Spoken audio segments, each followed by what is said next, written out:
Right, so our novel starts in the streets of Paris.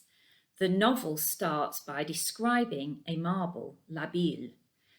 Um, we get Joe's description of his favourite marble, perhaps a bit of an odd way to start a novel. Um, but what it does is it underlines Joe's age. He is 10 at the start of the novel, and he's quite a young 10. By comparison, Maurice, who's only a couple of years older than him, comes across as quite worldly, quite mature in the first few chapters. So we start with this game of marbles. The boys sat in the streets of Paris playing marbles together. Marbles might not be that popular now, but a very normal childhood activity back then. And what this does for us is it really underlines the fact that they are two young boys living a normal existence. Yes, they may be Jewish. Yes, they may be living in occupied Paris during the Second World War, but they are living a normal childhood existence, having fun, relaxing, playing games together. And we get a little bit of an insight into the boys' relationship in chapter 1, because as we see, Joe loses his favourite marble to his brother. And they start to walk home, and Joe's very upset about this. But Maurice knows him so well that he knows that he's crying, because he says, I know when you look to that side, you're crying. And Joe tries to deny it. Je chiale pas. I'm not sobbing. But Maurice says, no, I know you. I know when you look that way, you're really upset about something. So chapter 1, not only does it outline the fact that they are young children, it also starts to lay the foundations for our understanding of the strength of the brothers' relationship. They know each other very well.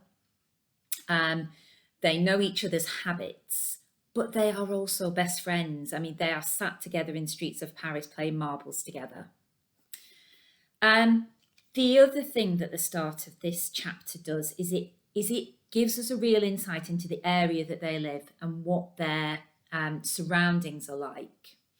So if you look on the second page, we get this description of a character called Meme Epstein.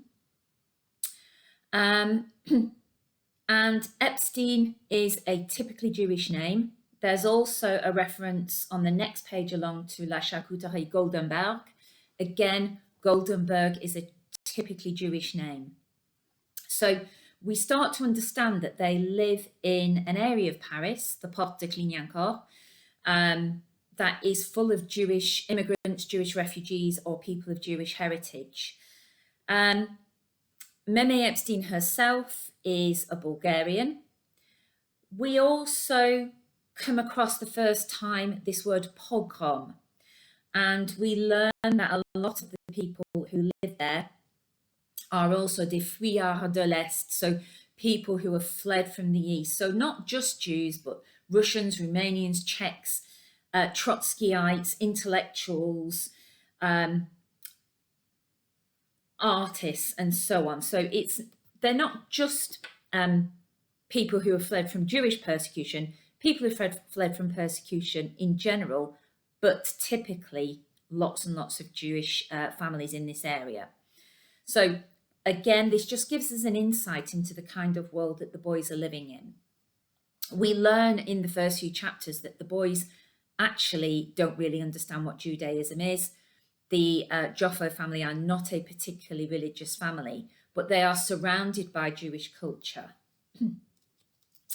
Okay, so just moving towards the end of this chapter, Maurice and Joe are heading home, and we learn that their home is above a barber's shop. So the family business is a salon de coiffure. And we also learn a little bit about what's going to happen throughout the story. There's a bit of a giveaway line, there's a little bit of a giveaway line on page 15, because we have this reference to their father, obviously a very key character in their life. And there's this statement, c'était papa qui leur rasait, papa aux belles histoires, le roi de la rue, papa du crématoire. So we see that their father is very well thought of. He's thought very highly of in the area, the king of the street. But we also learn what's going to happen to him, dad of the crematorium.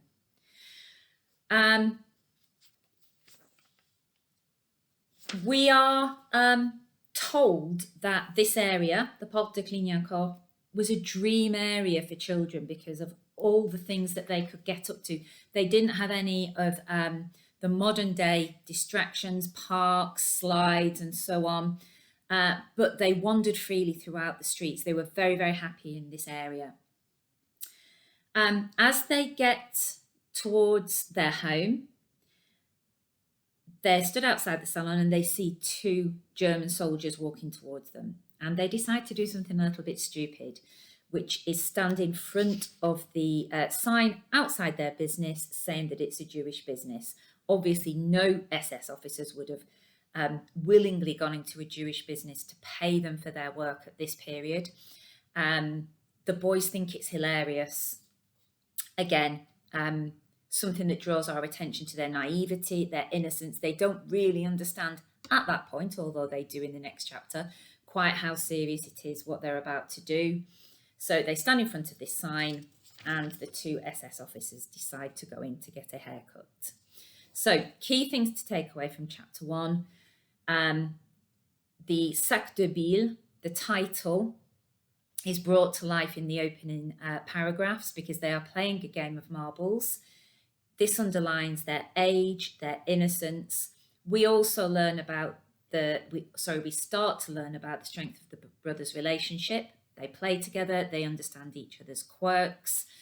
And we also learn that they are growing up in a largely Jewish immigrant area. So that gives us an insight into their background and how comfortable they are around this culture, even though they don't really realise what being Jewish means.